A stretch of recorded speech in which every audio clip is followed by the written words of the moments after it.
All right, well, welcome everybody. We are pleased today to have Rachel Rushmann and Dana Christel from Wisconsin DATCP for a retrospective on the Producer-Led Watershed Protection Program. Rachel is the program manager for the Producer-Led Watershed Protection Grant Program at DATCP. She also manages the NRCS Door-Kewanee Demo Farms Network and is currently the team lead on the Depth to Bedrock Verification Standard with Standards Oversight Council. Dana Christel started as a conservation specialist with DATCP in December 2019.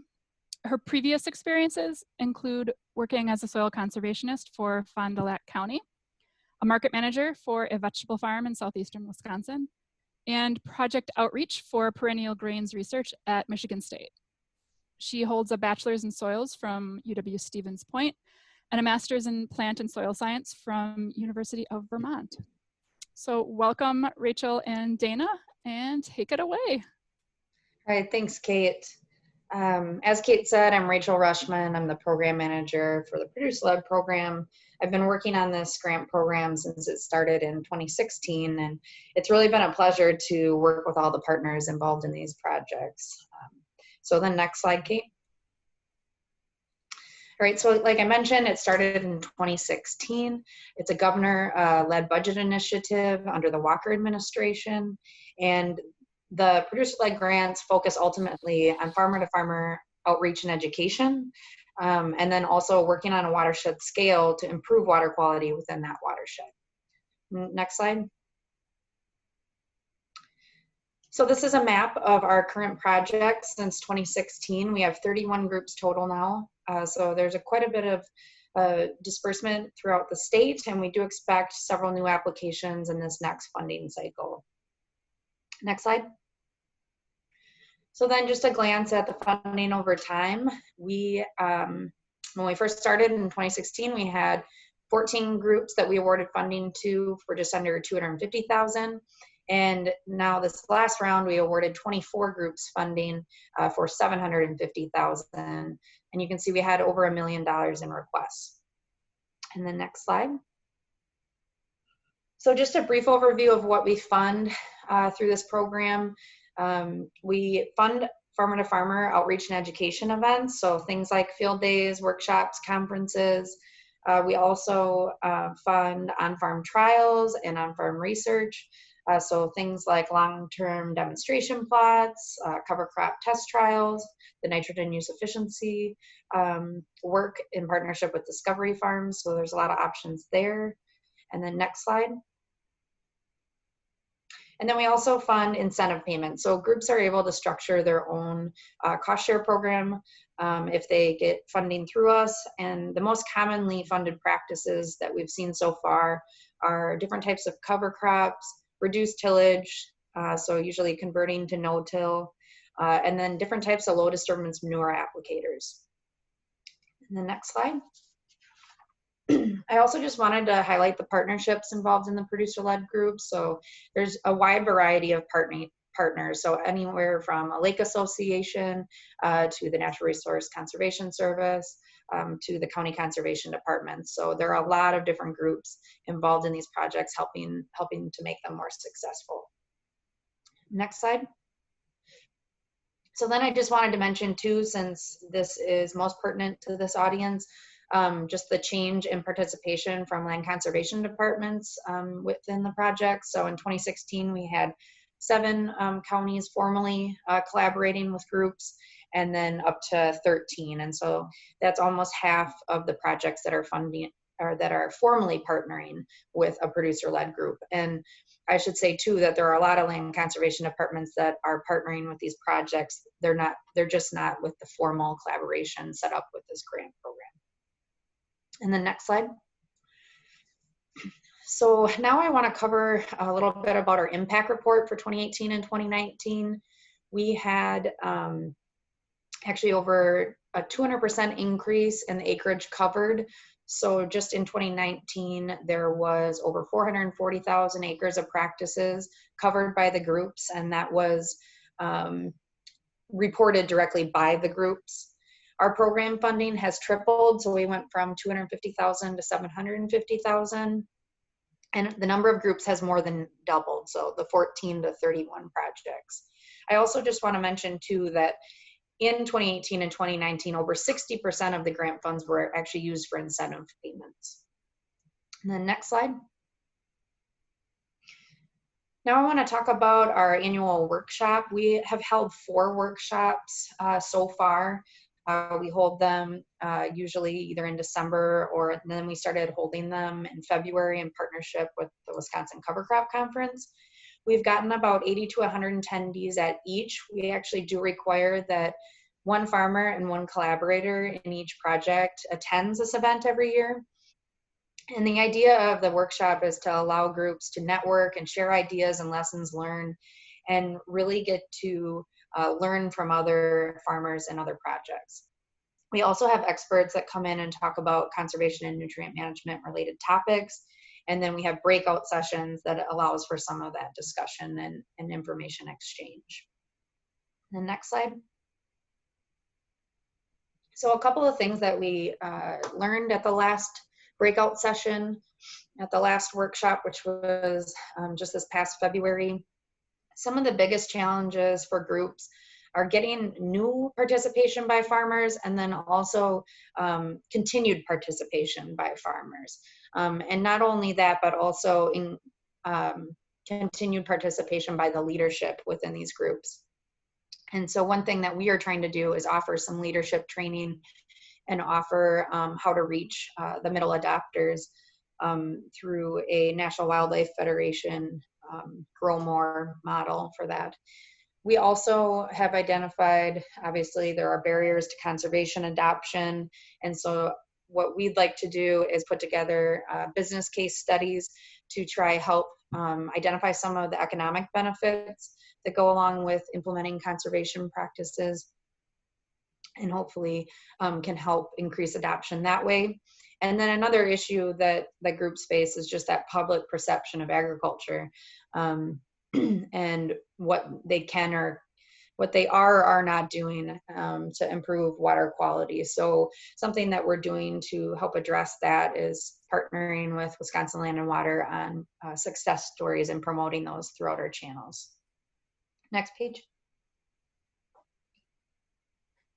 Now I want to talk about our new regional network, and this actually came from the annual workshop breakout session idea. We found that breaking people out by region was really helpful. It allowed for more discussion and more idea sharing because people are more locally located. And now we have a great team of people that you can see on the slide there that have committed to being regional coordinators for these projects. And we have 4 regions throughout the state. So we're really trying to increase information sharing within these regions, increase sharing of resources, and ultimately lead to more success and sustainability among the groups. And next slide. This is something new that we put together, the Producer-Led Group Roadmap. We did this in partnership with the Dairy Strong Sustainability Alliance and the Nature Conservancy. And this is a new guide that goes through the elements of what's required when starting a producer-led project. And it also is helpful for existing projects because it will talk about how you can find alternative funding sources and how you can better track your project success. So that's something that's located on our Producer-Led webpage. Next slide. We also have a new webinar series that we're doing in partnership with UW Discovery Farms and UW-Madison Division of Extension. It's called Planting New Ideas and Growing Conservation. This webinar series is focused on interviewing farmers specifically about a practice or management method that they're doing, that they're finding successful, so they can share lessons learned with other farmers and collaborators within the Producer-Led network. Just for an example, we had planting corn into standing rye and then interseeding rye into standing soybeans as 2 of the topics. We're going to switch gears a little bit for our next webinar. We're going to have one on July 14th, and that's Tuesday at noon. And in order to register, you can find all that information at the Producer-Led webpage. But that webinar will actually be more about transitioning events to virtual events and how you can promote conservation online with the current circumstances that we're dealing with right now.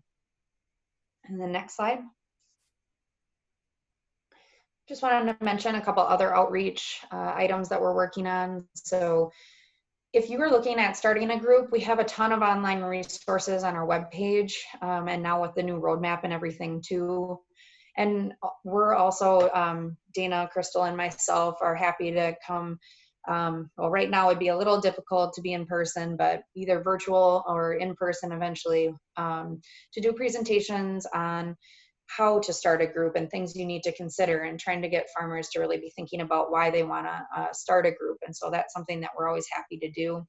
I mentioned we offer leadership trainings in partnership with National Wildlife Federation, and we're hoping to continue to do that. And that's really focused on reaching the middle adopters. We have a calendar of events for all of our groups to be able to post to it. So just post to it live, and then everyone can see all the events happening throughout the state.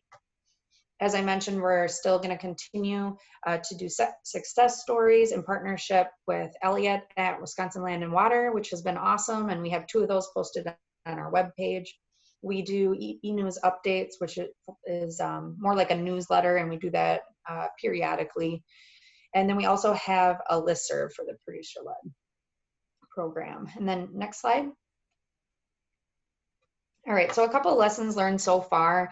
And these are takeaways from not only the management of the program, but also what we've received back in impact reports or conversations with the groups, and also things learned at the annual workshop. So first off, for increasing adoption, the Producer-Led grant program has been successful because of the farmer-to-farmer sharing of ideas, and also with the partnerships.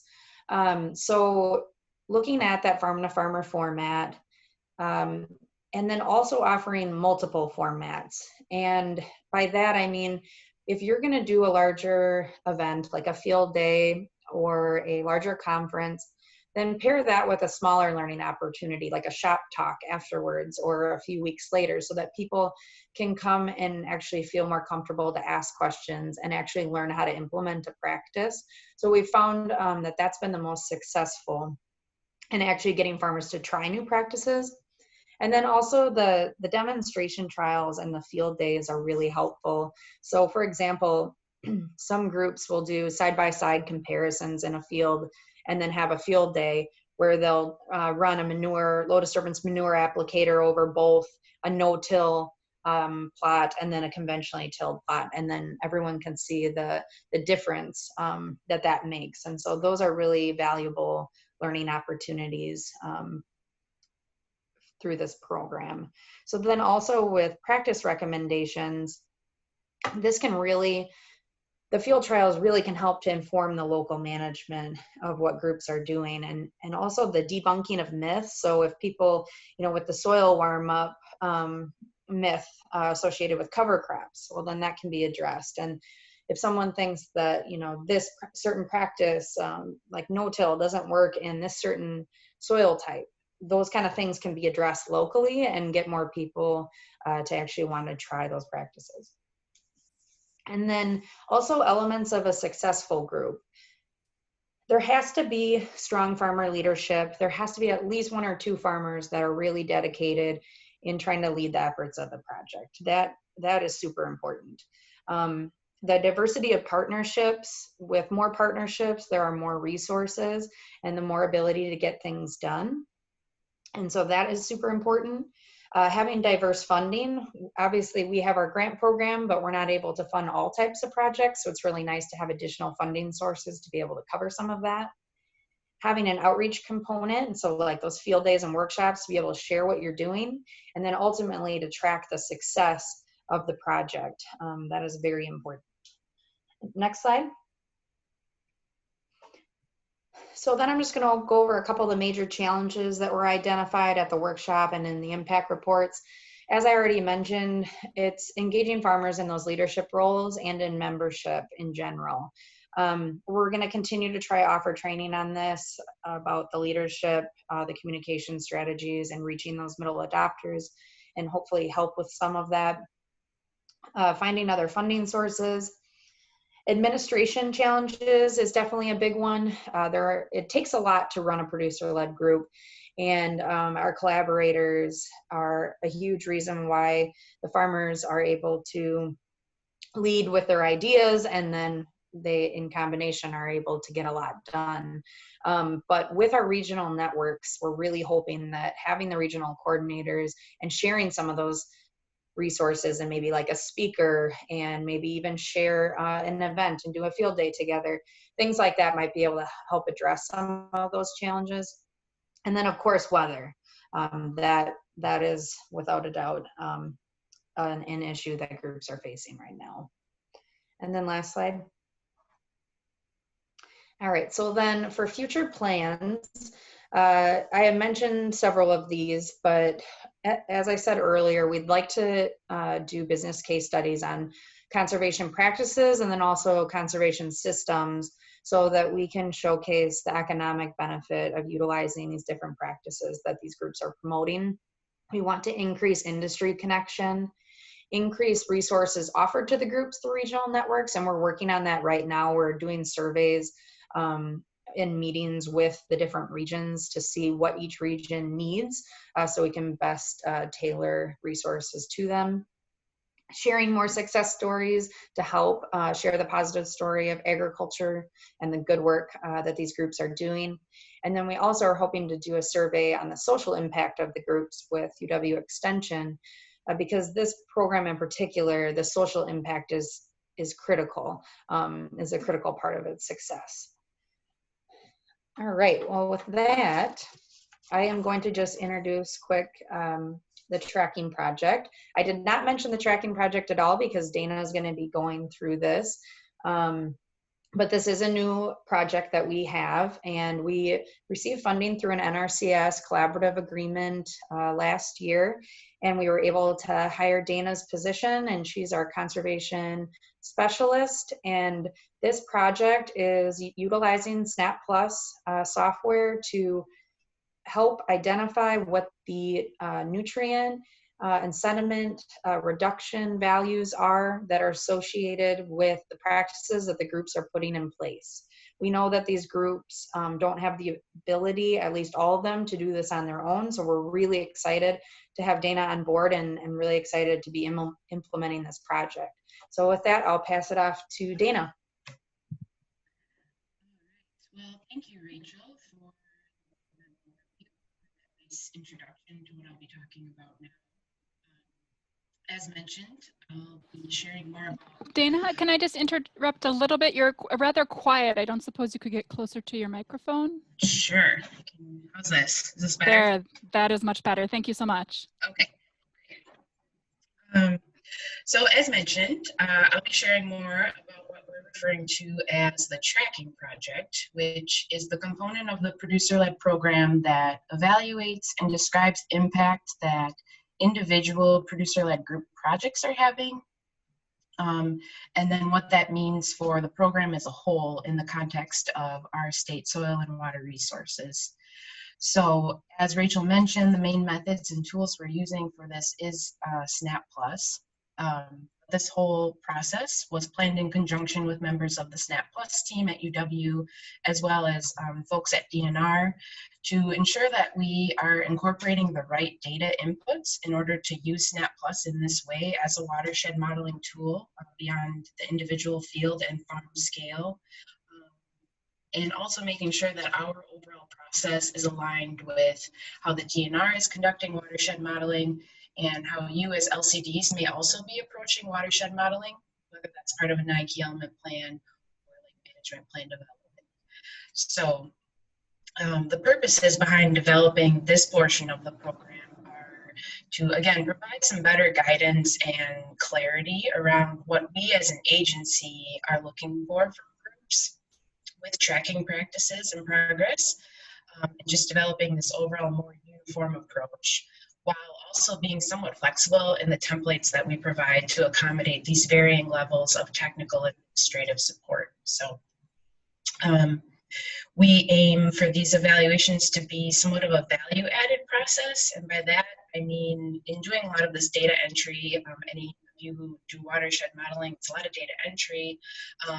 Rather than focusing solely on these reduction numbers of sediment and phosphorus, taking that information and looking at it and presenting it in different ways that can be meaningful to both farmers and the farmer group members and different stakeholders affiliated with the group.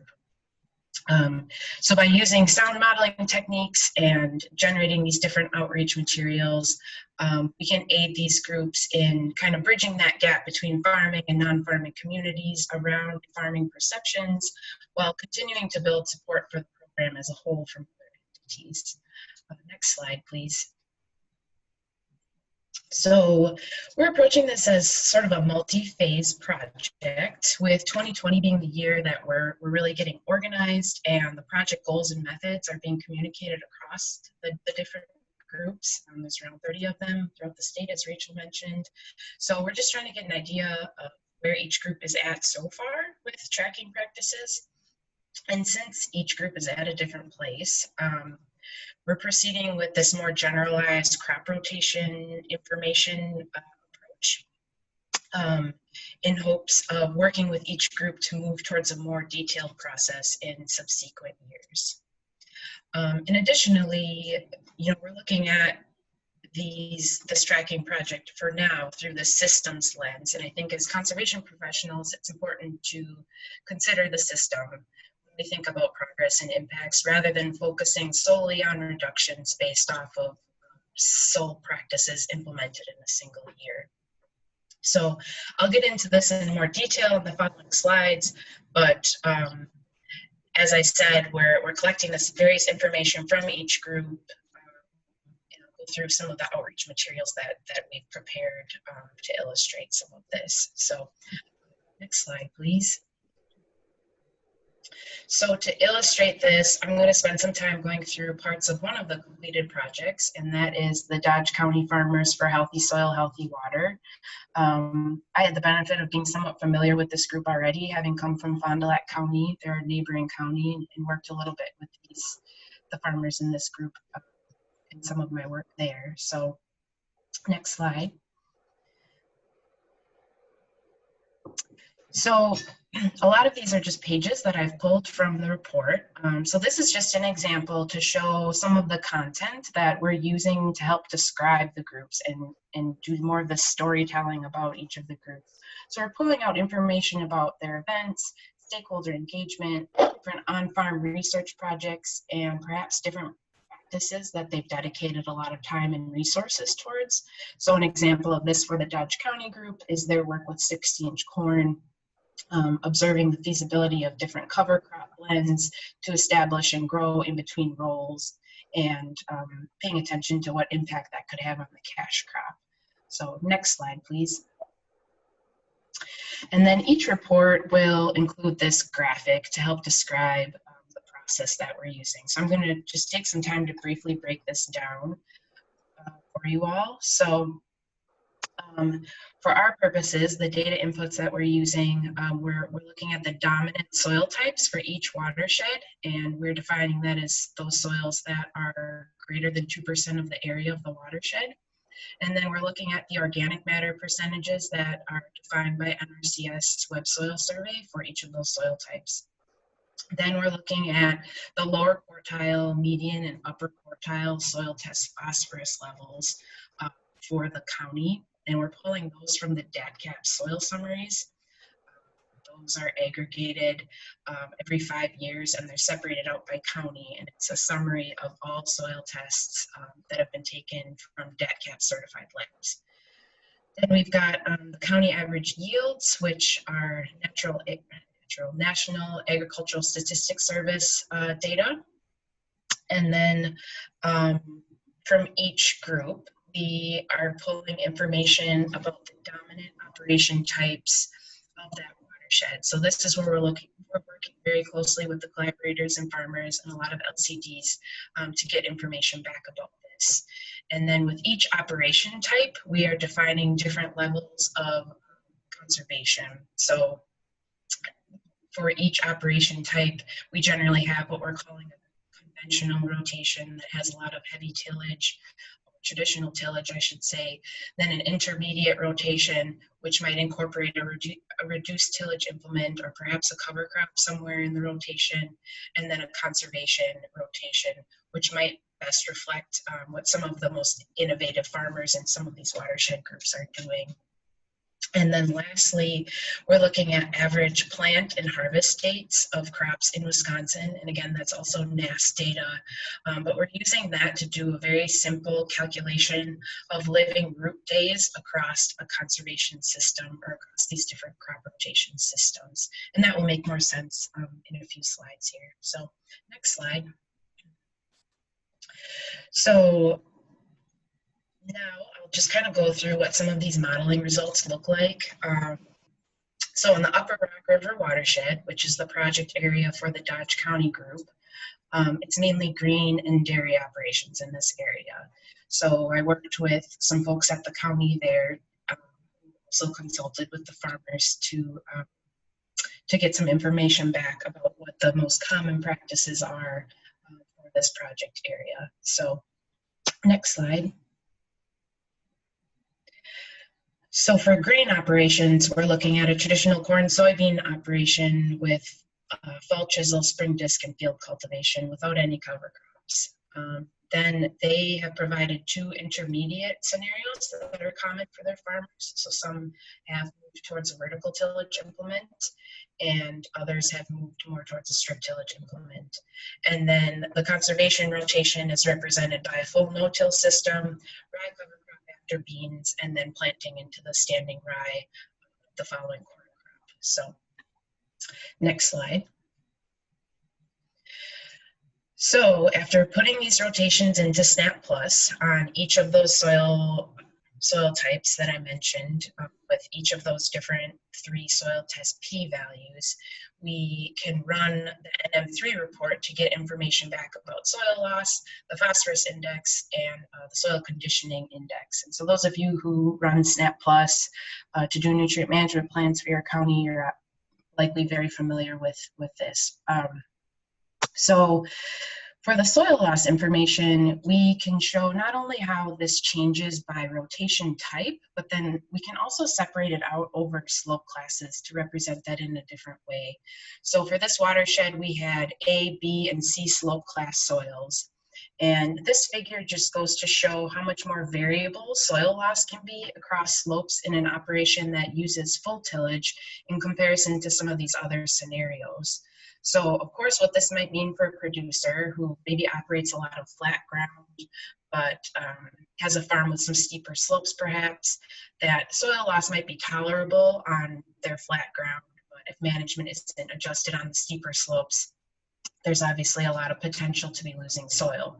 So I'm not suggesting that anything I'm saying here is like totally groundbreaking or super insightful, but I'm just offering that this is an example of some different ways that we've chosen to depict these different issues with conventional tillage.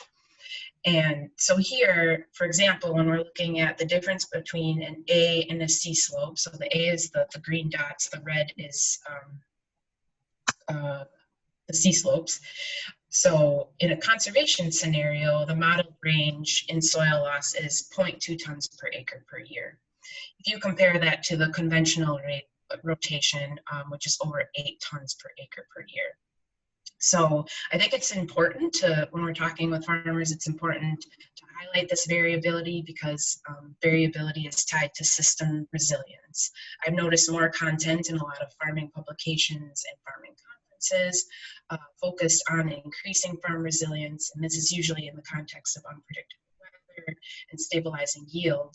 But of course, soil loss is very intricately tied to those factors as well. So it's a reason to illustrate it in this way. Next slide.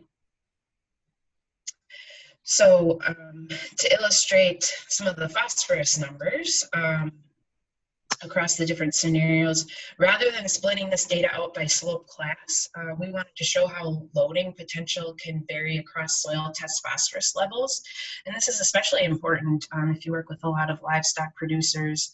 We all know that soil test p-values can start to really build to high levels over time if there's certain fields that get a lot more manure than others. So just illustrating how that can impact phosphorus loading to nearby waterways. So again, here the green dots represent the lower quartile phosphorus levels, yellow is the median, and red is the upper quartile. But if we take a look at the higher soil test value of 55 parts per million in this case, this model shows that if a farmer switches from a full tillage to a vertical tillage implement, that can result in a reduction of nearly a pound of phosphorus per acre loading to waterways, according to the model. If a farmer were to transition to no-till and include the rye in the rotation, then that could further reduce P loading by another 2 pounds per acre, is what the model is telling us. So again, just a different way to illustrate this, rather than looking at individual fields with farmers. Next slide. So I won't spend as much time talking about the dairy operations, but again, just to illustrate, you can go to the next slide. We're looking at systems here with corn silage, corn grain, and 3 years of alfalfa for this particular watershed. And for these folks, they told us that a fairly average manure application rate is around 14,000 gallons per acre. An intermediate rotation here might include some low disturbance manure injection and a rye cover crop after silage.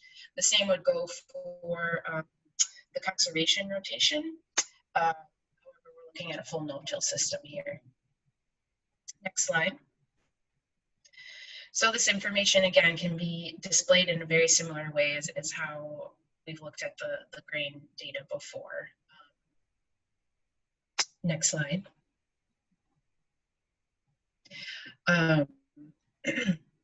However, yeah, within this, again, this is another page that's simply pulled out of the report, but making that case for a lot of our livestock producers, really paying attention to soil test P levels and showing how phosphorus loading can really change, or that can impact loading. Next slide.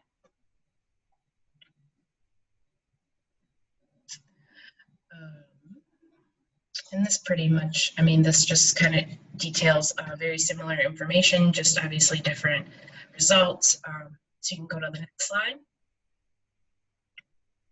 So within these reports, we also explain the soil conditioning index and what that means in relation to these different conservation systems. So I won't spend a lot of time explaining this because I'm sure many of you are very familiar with this, but in case there are folks who aren't, negative SCI indicates that you're losing soil carbon due to management practices. SCI of 0 or near neutral means that you're maintaining soil carbon levels due to management practices. Fully well acknowledging that if you have already lost a lot of soil carbon and you're simply maintaining a low soil carbon level, that's not necessarily a good thing. A more positive SCI value, that you're encouraging soil building practices through your management. Next slide. And so this is just a display of how those values change or compare across the different conservation scenarios in the 2 different operation types or the 2 different systems. Just making the point again that reducing tillage, increasing surface residues, and often integrating a cover crop will raise that soil conditioning index. So this is a way to, I guess, start that conversation, illustrate this conversation with some numbers. And also, again, this is an index. This isn't a quantification of carbon that's in the soil or anything like that. So next slide. Okay, so then we try to pull all this information together. So we start by, in each report, we're starting by highlighting the different practices that a lot of the groups are promoting, and then, or that the individual group is promoting.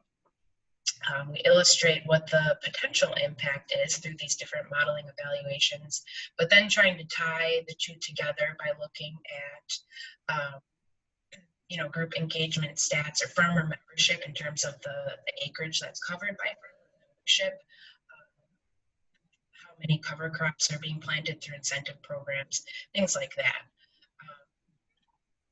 So we use this information then to try to come up with a range of reductions. So next slide.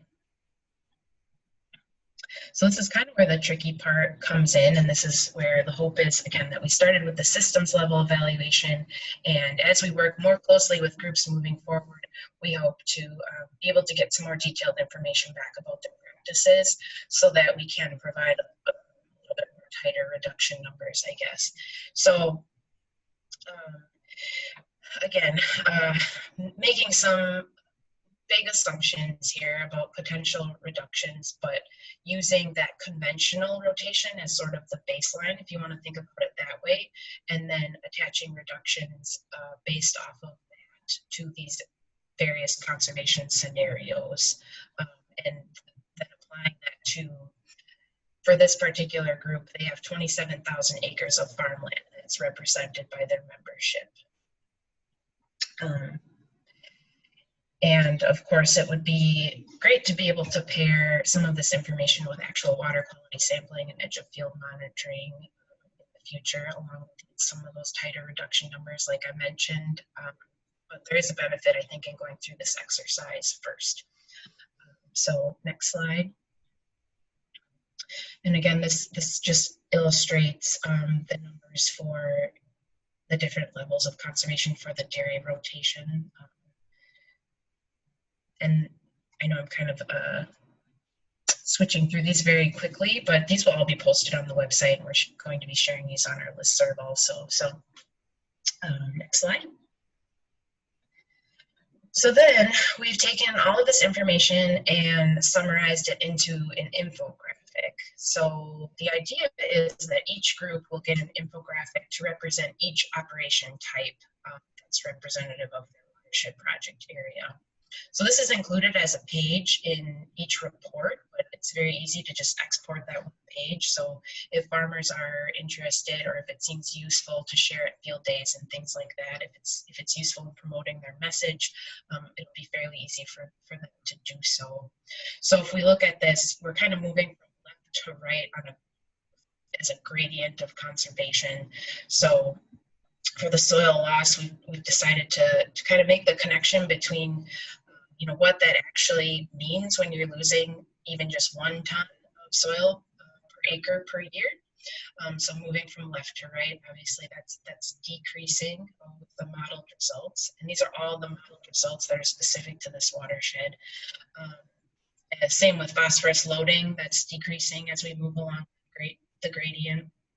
Here's where the living root days come in. And again, this is just a really simple calculation, and it's using a lot of general data, but being that is one of the tenets of soil health, if anyone has been to a Ray Archuleta talk or anything like that, it's something that really resonates with farmers, I think. So as we move on the gradient from left to right, it increases, and as does the soil conditioning index. So this is the one for their cash grain operations, and if you go to the next slide.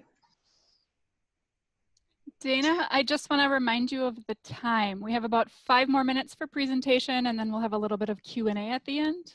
Great, I'm just finishing up. Great.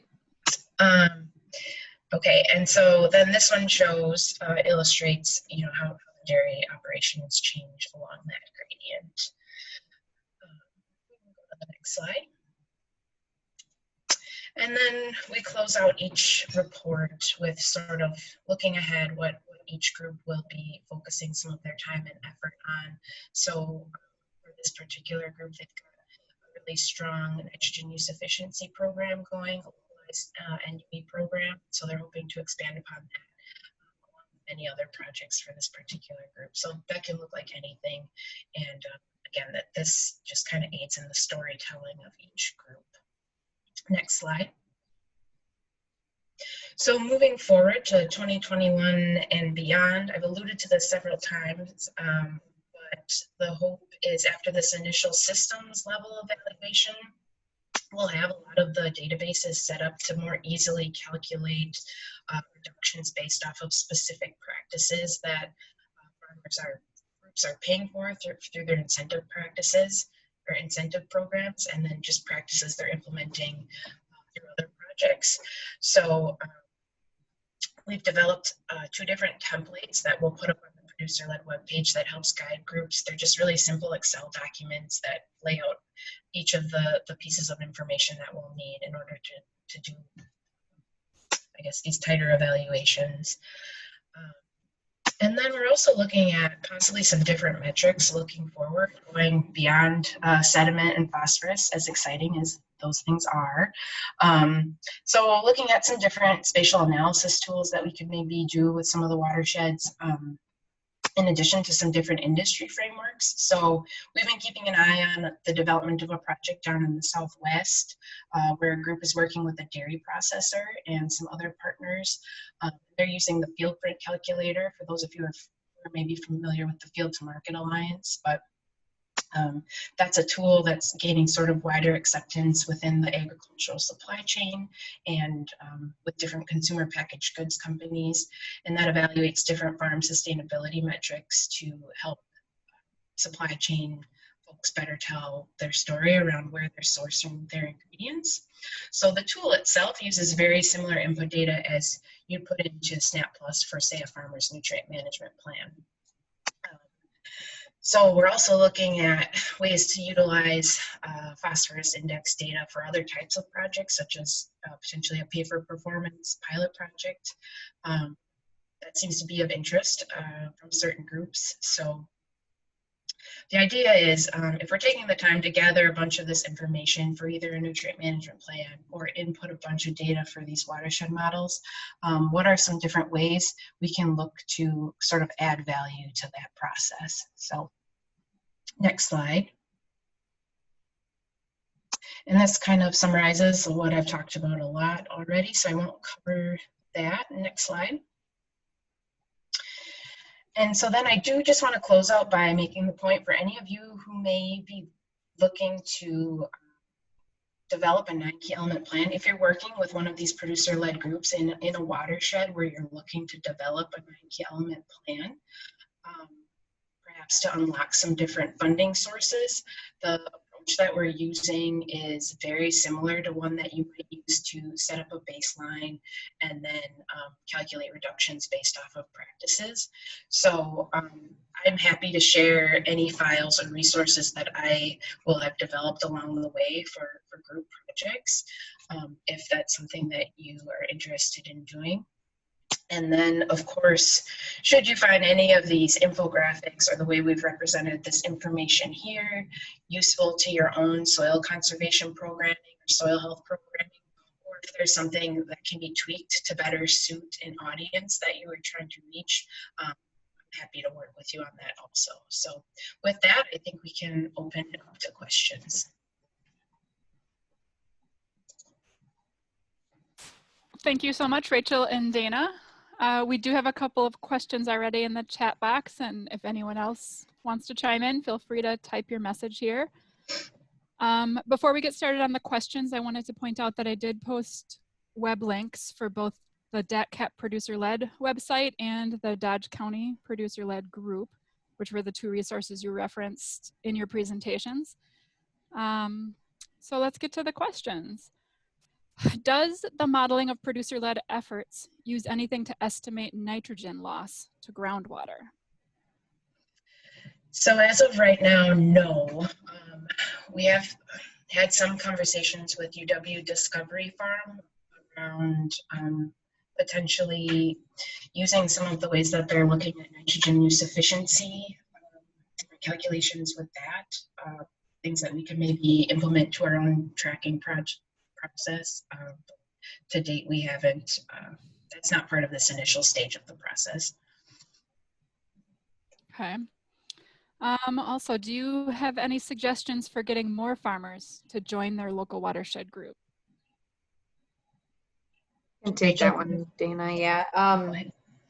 So I would say that definitely the most success we've seen is when it's farmer to farmer communication and like a one-on-one conversation, farmers reaching out, you know, on the phone or to their neighbors.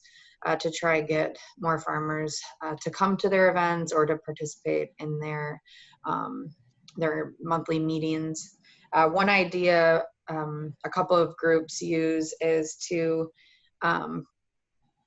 bring another farmer with them to an event or to one of their meetings. And that's kind of their goal, to at least get a couple of more people in the door. Besides that, we are really working on training and outreach so we can better target getting more farmers on board. Okay, well, I think that is it for the questions. Thank you so much, Rachel and Dana, for taking time to present to our group today. I wanted to point out I loved your photos. It's nice to see some pretty fields again. Thank you so much. Yeah, thanks, Kate. Oh, is there? I'm sorry, Whitney, do you want to read it? Yep, I was curious about whether any producer-led watershed groups have examined the role wetlands can play in water quality improvement.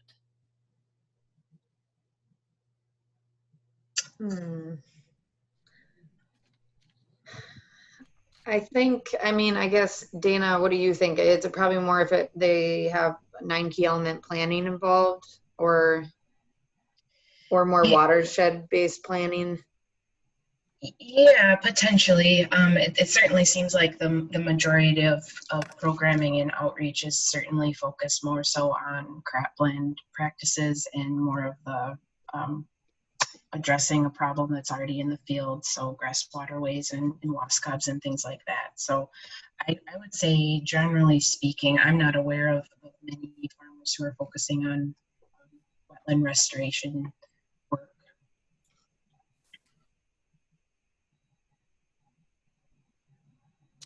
Okay, well, as I said, thank you, Rachel and Dana, for taking the time to join us today and present to us.